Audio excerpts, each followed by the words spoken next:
আসসালামু আলাইকুম। আচ্ছা, আমরা বলে থাকি যে মোহাম্মদ সাল্লাহ সাল্লাম হচ্ছে নূরের তৈরি। মোহাম্মদ সাল্লাহ সাল্লাম হচ্ছে নূরের। আমরা এটাও বলি যে মোহাম্মদ সাল্লাহ সাল্লামের আমরা গোলাম। আজকে দেখলাম এক সুন্নি ভাই তিনি লিখেছেন ফেসবুকে, আমরা মোহাম্মদ সাল্লাহ সাল্লামের গোলাম। এইগুলো কি আসলে সত্যি? এটা কি ইসলাম সাপোর্ট করে?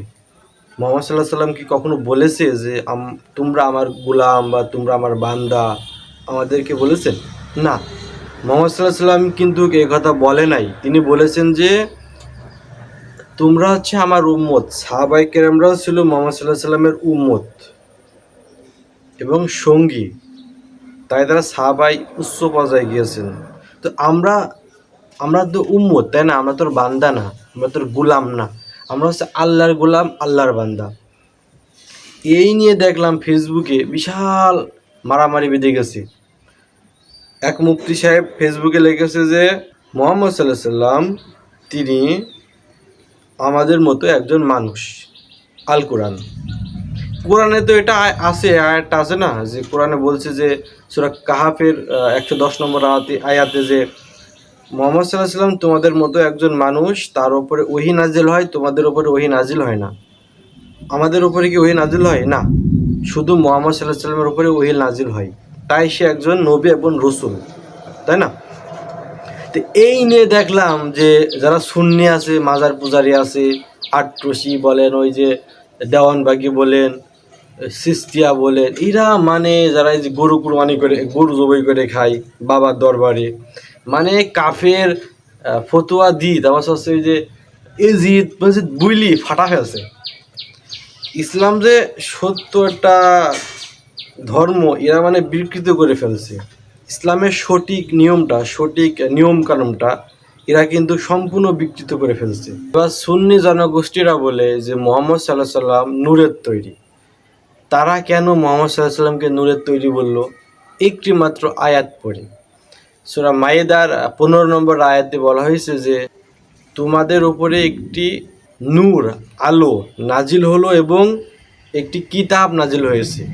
কিতাবটা হচ্ছে আল কোরআন, আর নূরটা হচ্ছে, এই যে নূরটা নাজিল করেছে স্পষ্টভাবে কিন্তু আল্লাহ ব্যাখ্যা করেন নাই যে এটা কিসের নূর। মোহাম্মদ সাল্লাহ সাল্লামই কি নূর নাকি অন্য কোনো নূর? এই নূর নিয়ে এই সুন্নিরা বলে মোহাম্মদ সাল্লাহ সাল্লাম হচ্ছে নূরের তৈরি। আসলে আসলে না ভাই, মোহাম্মদ সাল্লাহ সাল্লাম কিন্তু নূরের তৈরি না। তিনি কিন্তু মায়ের গর্ভ থেকে এসেছেন। তিনি আমাদের মতো জীবনযাপন করেছেন। তিনি একজন মানুষ, তিনি একজন নবী, একজন রসুল, কারণ তার উপরে কিতাব নাজিল হয়েছে। কিতাব যার উপরে নাজিল হয় সে আছে রসুল হয়।